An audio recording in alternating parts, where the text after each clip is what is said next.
Oí un grito de mi hermana. Un ruido fuerte. Bien, ¿podrías describir ese sonido?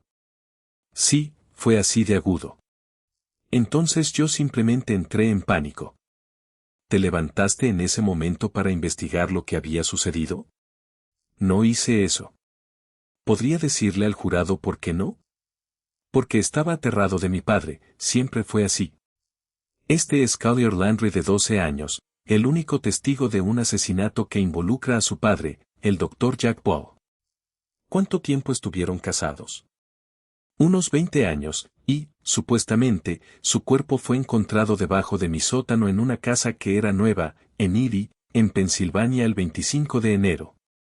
¿Tiene hijos? Tengo un hijo biológico llamado Collier. ¿Cómo se siente al respecto? Quiero decir. Él está muy angustiado. Fue manipulado por David Masmore del Departamento de Policía de Mansfield y otras personas. Le lavaron el cerebro para que pensara que su padre es un asesino. Collier se acercó para hablarme y empezó a susurrar, y dijo algo como, mi madre nunca se alejaría de mí. No es correcto, mi madre nunca haría esto. En mi trabajo, eso es una pista. Obligado a luchar contra su padre, Collier Landry no dudó en enfrentarse a la policía local, a los medios de comunicación e incluso a su familia para encontrar a su madre. Con un poco de ayuda de un detective disidente, se armó de valor y empezó a investigar por su cuenta, pero poco sabía que también estaba en la lista de las futuras víctimas de su padre. Me abrumaba el deseo de averiguar qué le había pasado a mi madre y conseguir justicia para ella. En la ciudad de Mansfield en Ohio, conocida por sus acerías y su industria pesada, Collier, de 11 años, vivía con su padre Jack, su madre Noreen y su hermana Elizabeth, recién adoptada. En ese entonces, Jack era el médico más exitoso allí. Él tenía lo que los investigadores llamaron la mayor práctica médica en el condado. Una de cada 13 personas tenía al doctor Boyle de médico. Pero en su hogar, Jack era una persona completamente diferente. Un adicto a la ira según su esposa, el hombre tenía mal temperamento y a menudo se iba sin previo aviso. Un día, mientras Collier estaba en la sala jugando, fue víctima de uno de los ataques de su padre. Me lanzó los juguetes a la cabeza. Luego, me obligó a llamarme gordito estúpido. Me decía, ¿qué eres?, y lo repetía aún más fuerte. Y yo debía repetir, soy un gordito estúpido. Este audio es de 1990, donde Collier era todavía un niño, pero como adulto, no tiene vergüenza en decir las palabras que su padre utilizaba para dañarlo. Mi padre me decía niñita y marica, y todas cosas despectivas. No es por usar la palabra de moda, pero eso era en verdad masculinidad tóxica hacia un hijo. Pero sus otras fallas no eran novedades. Todos en el pueblo sabían de sus infidelidades, y Jack nunca sufrió las consecuencias de sus actos hasta el día en que casualmente presentó su última novia a su propio hijo. Mi padre salió y dijo, mira quién está aquí, es Sherry. La miré y observé su mano, y tenía un anillo puesto, y le dije que mi madre tenía un anillo como ese. Cuando Collier vio el anillo, tenía que decírselo a Noreen. Era una posición difícil. Le dije, mamá, tengo que decirte algo. Creo que papá tiene novia. Noreen había llegado a su límite. Ya sabía de los engaños de Jack, pero involucrar a Collier en sus asuntos fue el límite, entonces pidió el divorcio. Jack intentó convencerla de que dejara Ohio y empezara de cero, pero se quedaron por las vacaciones. Todo iba bien hasta Nochevieja, cuando un grito desgarrador procedente del dormitorio de sus padres despertó a Collier. Poco tiempo después de eso, oyó a su padre caminar por el pasillo en dirección a su habitación. Y también recuerda ver a su padre abriendo la puerta y observándolo durante un largo rato. Paralizado de miedo, Collier se quedó quieto y esperó a que su padre saliera de su habitación. Intentaba entender lo que acababa de ocurrir. Por la mañana, se armó del valor para salir de su habitación y enfrentarse a Jack. Bajé las escaleras y le pregunté a mi padre, ¿dónde está mamá? Y dijo, mami se tomó unas vacaciones. En ese momento, no sabía qué decir, y entré en pánico. Luego dijo que ella volvería en unos días y que simplemente se fue. Sabiendo que su madre no lo abandonaría, Collier tomó su agenda y subió las escaleras a toda prisa. Yo tenía varios números con el teléfono, me encerré en el baño y llamé a todos los amigos de mi madre para contarles lo que hizo mi padre. Les dije que llamen a la policía. Mientras hablaba con las amigas de su madre, recordó lo angustiada que había estado su madre en esos años. No podía creer que a partir de ahora tendría que lidiar con su padre él solo. Ella tenía mucha tristeza porque se sentía muy sola. Y probablemente se sentía atrapada, como si no hubiera salida. Cuando llegó la policía, Jack solo les dijo que había discutido con Noreen y que ella había abandonado la casa. ¿Pudo hablar con Noreen la madrugada del 31 de diciembre de 1989? Sí, yo estaba en el sofá de la sala de estar.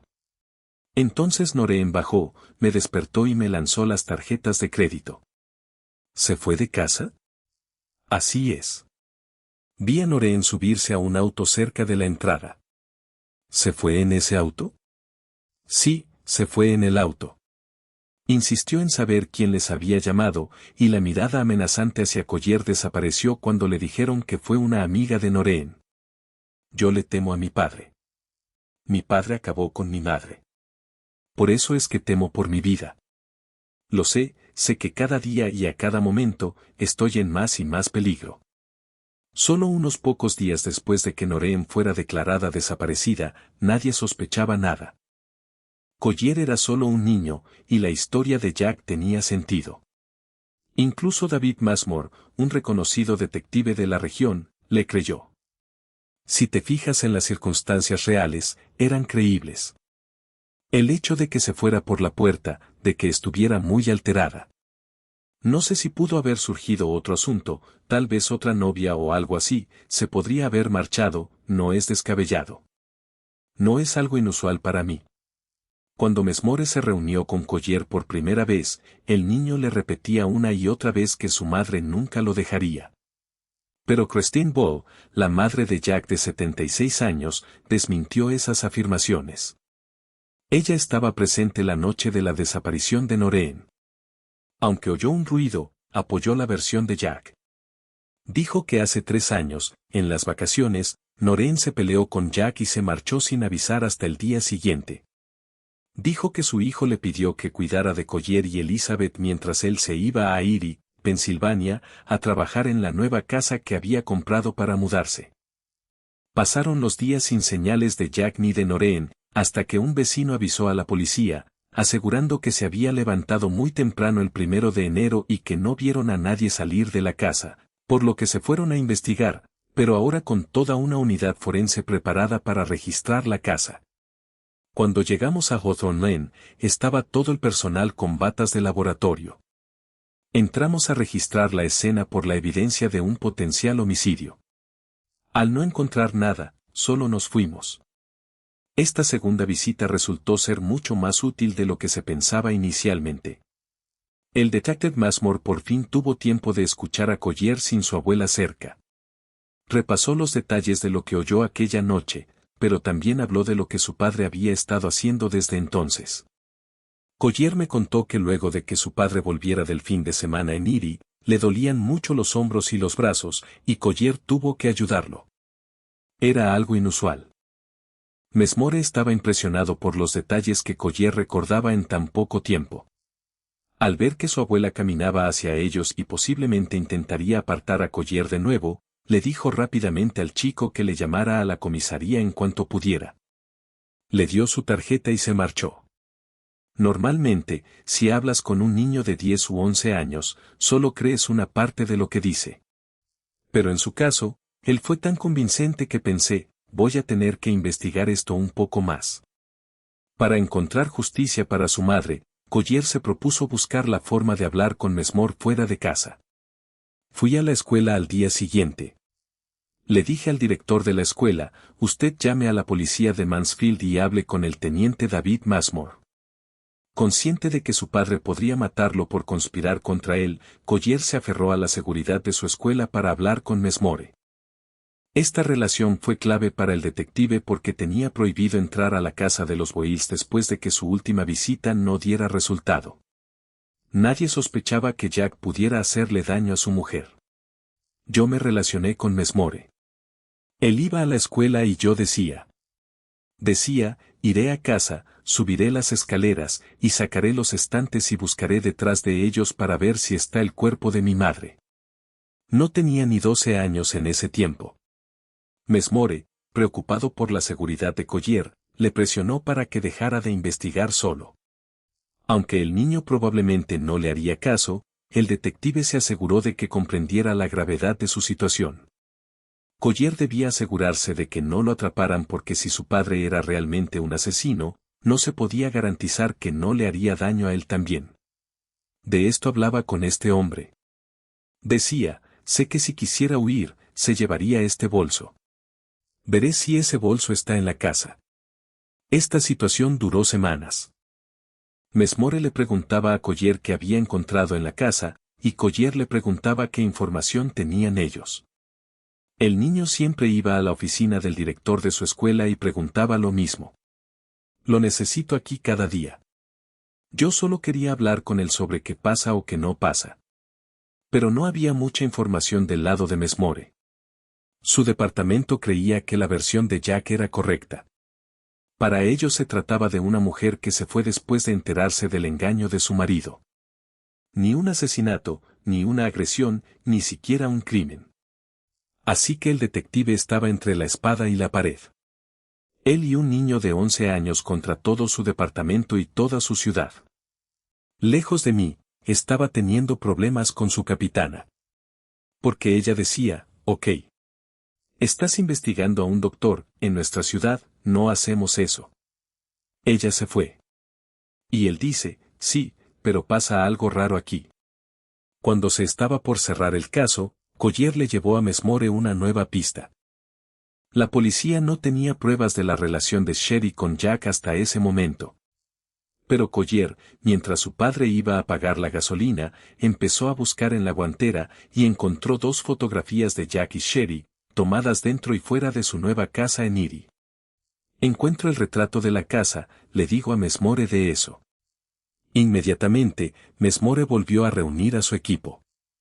Se pusieron en contacto con la agente inmobiliaria y con todas las ferreterías de Mansfield y Erie, preguntando si alguien había comprado una pala en el último mes. Incluso llamaron a la propia Sherry para preguntarle por el asunto. Este nivel de escrutinio alertó a Jack. Había alguien trabajando contra él. La policía no podía saber estos detalles sin ayuda. Fue entonces cuando le dijo a Collier que se irían a Florida al día siguiente. Cuando le preguntaron por qué, Jack se mostró evasivo. Ese día, Collier llamó a Messmore asustado. Se dio cuenta de que era el único testigo de un asesinato potencial. Y que este tipo mataría a su hijo. Después de escuchar a Collier, el detective le aseguró que lo sacarían de la casa de Jack lo antes posible, y que dejarían de investigar hasta que pudieran garantizar su seguridad. Al día siguiente, agentes de protección a menores y policías allanaron la casa. En la mañana de enero de 24 de 1990, me desperté y había 2 extraños en mi habitación. Dicen, tienes 20 minutos para empacar, nos vamos. Con Collier fuera de peligro, Messmore y el departamento de policía de Mansfield continuaron con su investigación. Se reunieron con Michelle Barth, la agente inmobiliaria de la casa de Jack, y dijo que la mujer que firmó el contrato con Jack no era Noreen. La agente inmobiliaria describió a la joven que estaba con el Dr. Boyle como embarazada y muy joven. Y, ciertamente, eso no se parecía a las fotos que había de Noreen. Dijo que Jack presionó a su cliente para que le permitiera mudarse antes, porque la casa debía estar totalmente vacía para el 1 de enero. Esa última aclaración sacudió a Messmore y a sus compañeros. Me preguntó, si forzara la entrada del sótano, ¿con qué chocaría? ¿Qué hay debajo de ese piso? ¿Qué respondió a eso? ¿Por qué? ¿Por qué querrías hacer algo así? Además de Michelle, en la lista de pistas de la policía estaban las ferreterías. A veces, al cometer un asesinato, el culpable compra suministros para deshacerse del cadáver, como se vio en el caso de Sarah Manor. Después de hacer algunas llamadas, Messmore obtuvo una nueva pista. 2 días antes de la desaparición de Noreen, Jack alquiló un martillo neumático en una tienda local. Esta información, junto con la declaración de Michelle, hizo pensar a Messmore. Parecía una locura, pero consiguió una orden para registrar la propiedad de Erie, junto con un equipo de técnicos equipados con palas y picos. Así que, mientras los técnicos estaban en el piso y mirando a su alrededor, uno de ellos se acercó a la pared del sótano de bloques de hormigón, y me dijo, hay un poco de hormigón nuevo. Es como un mortero o algo así. Es suave. Todo el sótano ya había sido renovado cuando llegó la policía. El suelo estaba recién pintado de gris. Había moqueta verde en casi toda la superficie, y estanterías nuevas en la habitación. Messmore no dejó que esto nublara su juicio. Cuando le dijeron que el suelo estaba blando, les pidió que desmontaran todo. Después de derribar las estanterías y levantar la moqueta exterior e interior, era evidente que se había ejercido fuerza en el suelo.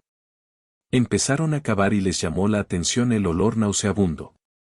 Efectivamente, había un cuerpo enterrado en el hormigón, irreconocible tras semanas de descomposición.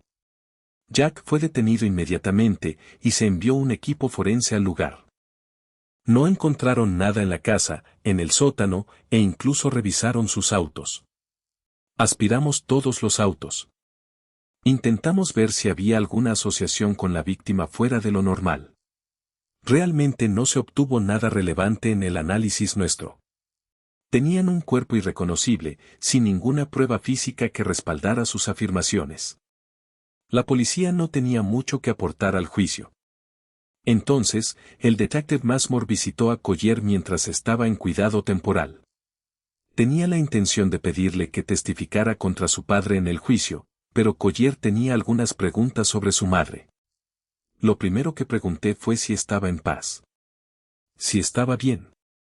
Creo que dijo que sí, aunque ya sabemos que estaba muerta. Estas son las cosas por las que pasas cuando debes enfrentarte a algo tan trágico y dramático. Es como si toda mi vida hubiera cambiado en un segundo. Ambos lados de su familia cortaron lazos con él, alegando que era muy joven para testificar y que no debía ser tomado en serio. El detective parecía ser la única persona capaz de escucharlo y comprenderlo. En un momento de debilidad, el niño rompió en llanto delante de Messmore. Estaba en la casa de acogida, abrumado por todo lo que ocurría, por el caso de mi ciudad natal. Yo lo que recuerdo es estar en el dormitorio, era un lugar muy triste. Luego pensé, con 12 años de edad, ¿cómo será mi vida diaria? Ya no tengo familia. Ni madre ni padre, sin familia. Nadie que quiera estar conmigo. Messmore lo miró fijamente y le dijo que aún había una forma de arreglar esto. Si testificaba, podría demostrarles que estaban equivocados y conseguir justicia para su madre. Sin dudarlo, Collier accedió. Cuando llegó el momento del juicio, no iba a mentir por él. Yo no me negaría a testificar. Sabía lo que pasó. Sabía de su muerte.